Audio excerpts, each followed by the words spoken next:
Just finish sending this email here. Man, it's been a long day. And good to go. Hey, go to sleep.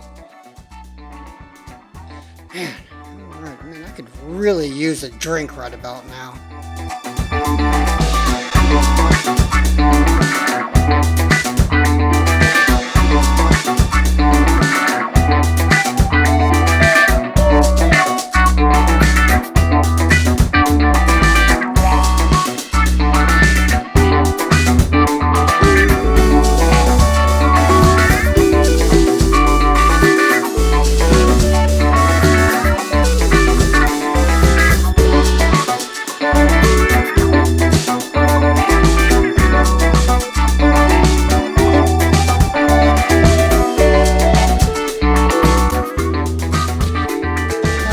That's what I'm talking about.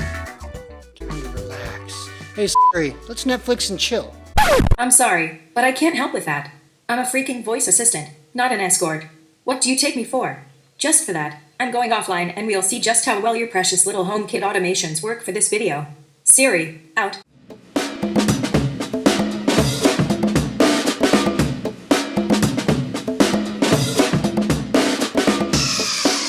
Greetings Internet, it's Dustin again with my HomeKit Home, bringing you all things Apple HomeKit, from news to product reviews to how-tos, just like this one. So if that's something that you're into, go ahead and hit that subscribe button and the bell notification so you don't miss out on any of our new videos as soon as they're released. So in the latter half of 2019, I began a little mini-series on light strips. I looked at a couple of offerings from Vogelink, and I also looked at Sylvania's flex strips. Now, each of them do have their upsides and their downsides, and we're not here to talk about that specifically today. But what I wanted to look at was how I actually used one of these light strips.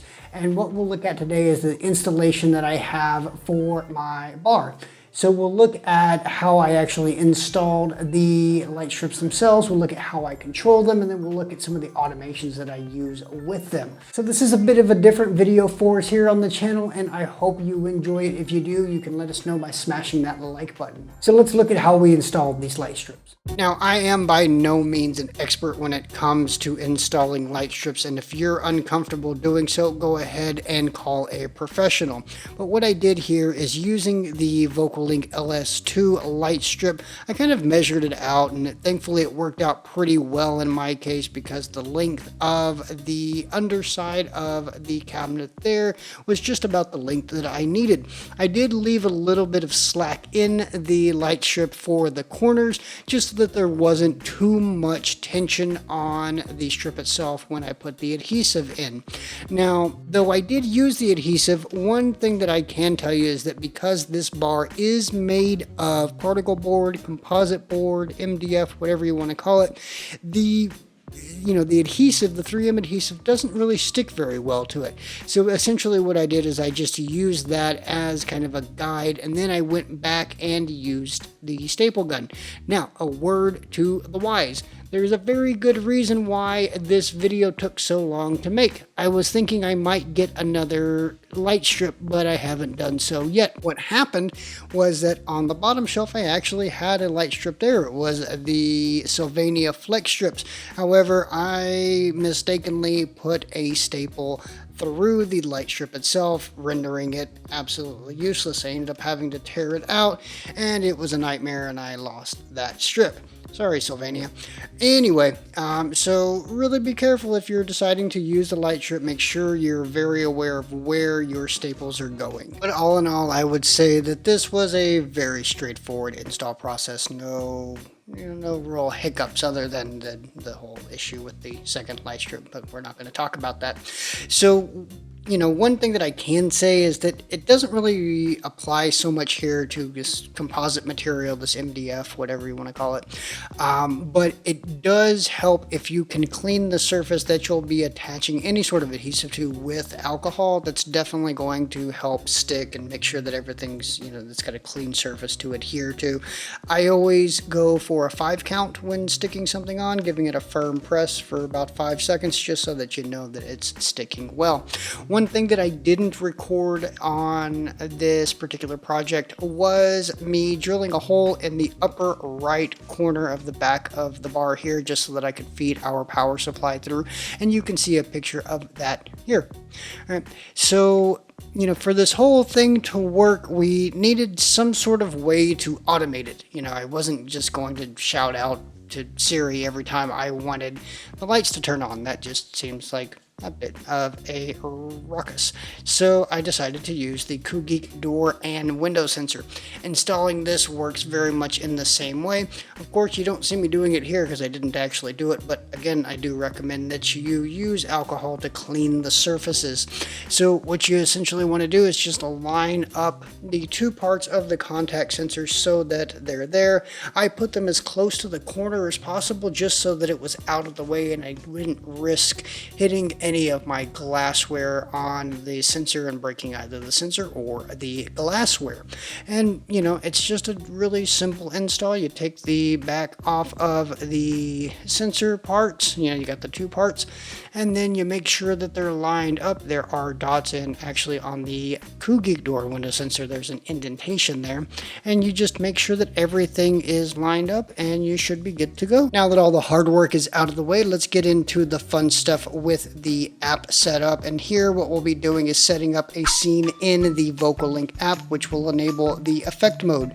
So we'll go to the groups tab, we'll go to the top and select scenes from the pull down menu there. We'll scroll all the way down to the bottom and we'll add the scene there, and we'll give it a clever little name like Let's Get Our Drink On. Yeah, there we go.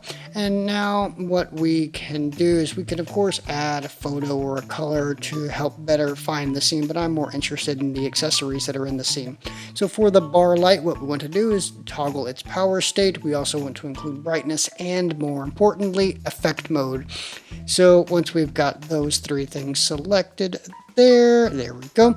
Now what we'll do is we'll go back, we'll tap done, and we want to make sure that our power state is on. Of course, our brightness is where we want it to be. I want it to be 100% since the LS2 isn't exactly the brightest light strip in the world. And then we'll select our effect mode. Now you'll want to go through these and make sure that the right one is for you. I chose flow.